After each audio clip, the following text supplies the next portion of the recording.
क्या बनना चाहती थी वो बाबूजी?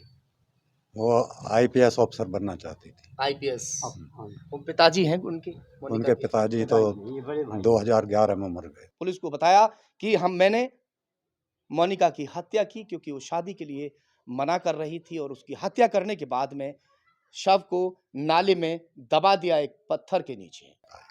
कंकाल के बारे में क्या बताया गया है?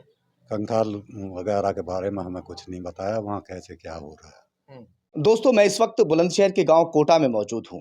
मोनिका उर्फ मौनी इसी गांव की रहने वाली थी और इस वक्त जो परिवार है गमजदा है और इंतजार में है कि जो शव उसका कंकाल के रूप में एक नाले में पत्थर के नीचे दबा हुआ मिला है, 2 साल के बाद में वो शव यहाँ आ जाए और उसका किसी तरह से अंतिम संस्कार कर दिया जाए। और परिवार के लोग यहाँ मौजूद हैं, चाचा ताऊ यहाँ मौजूद हैं, भैया बंद जो पड़ोसी होते हैं परिवार के लोग वो यहाँ पर मौजूद हैं। मगर जो परिवार के तमाम लोग हैं, जो बहन जिसने जद्दोजहद की, जिसने लड़ाई लड़ी अपनी बहन के लिए, जिसने आवाज़ उठाई थी, जिसकी वजह से ये खुलासा हो पाया, और एक भाई और उनकी माँ जो है वो दिल्ली यहाँ से गए हुए हैं। मैं गाँव में पहुँचा हूँ पूरी जानकारी लेने के लिए, गुड़िया के बारे में जानकारी भी लेंगे और पता करेंगे। ताऊ जी यहाँ उनके बैठे हैं। सबसे पहले बाबू जी क्या नाम है? ओम प्रकाश। ओम प्रकाश।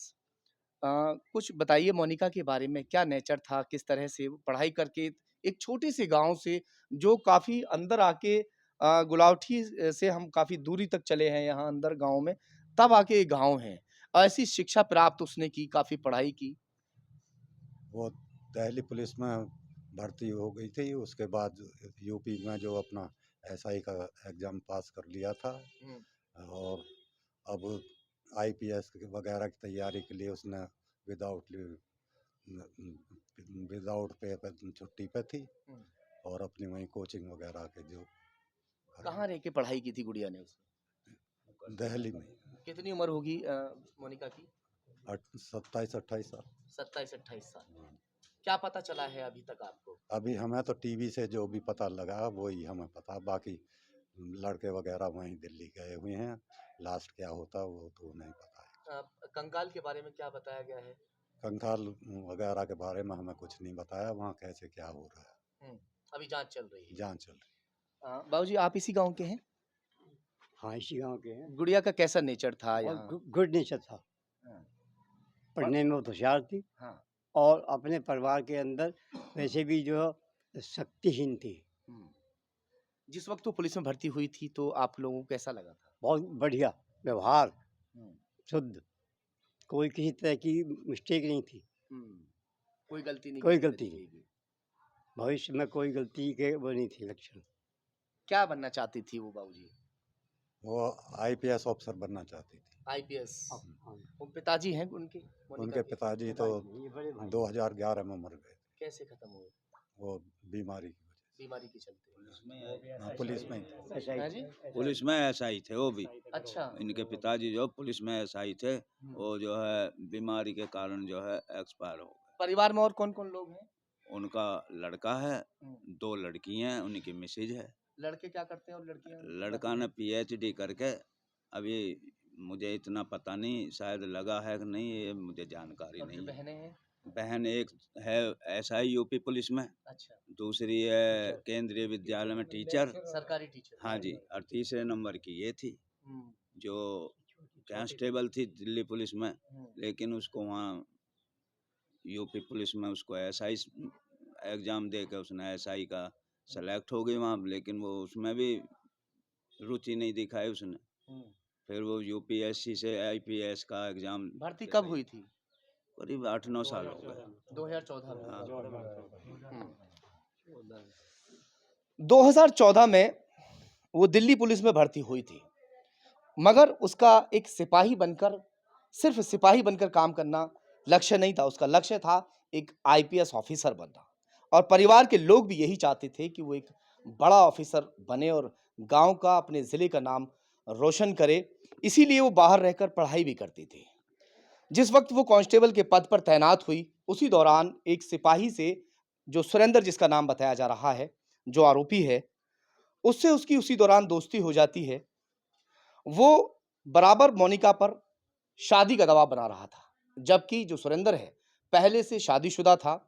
मगर जो मोनिका है वो बार-बार उसको समझाती थी कि मुझे बहुत आगे जाना है, मुझे अभी कोई शादी का किसी तरीके का वो नहीं है। वो बराबर उस पर दबाव बना रहा था, मगर वो दबाव में नहीं आ रही थी। एक दिन वो उसे वहाँ से लेकर चला जाता है कहीं अलग जगह पर और वहाँ ले आकर उसकी हत्या कर देता है, जो अभी तक सामने आ रहा है। और हत्या करने के बाद में उसके शव को एक नाले में पत्थर के नीचे दबा देता है। भारी-भारी पत्थर उसके ऊपर रख देता है। सबसे बड़ी बात एक ये है कि 2 साल तक वो मोनिका के परिजनों को बहकाता रहा। उन्हें भरोसा दिलाता रहा कि जो मोनिका है, मोनी है, वो अभी ज़िंदा है।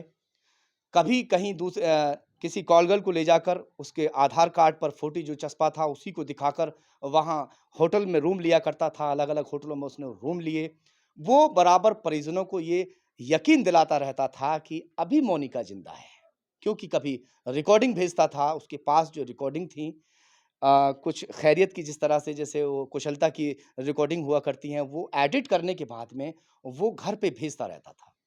मगर रिकॉर्डिंग को भी वो कब तक भेजता? उन रिकॉर्डिंगों को सुन-सुनकर जो परिवार वाले थे, वो थक चुके थे और वो भी कहीं हद तक जो है थक चुका था रिकॉर्डिंग भेजते हुए। अब वो कोई नया पैंतरा आज़माना चाहता था कि मैं किसी तरह से इस राज को जो है हमेशा इसी तरह से दबा रहने दूँ।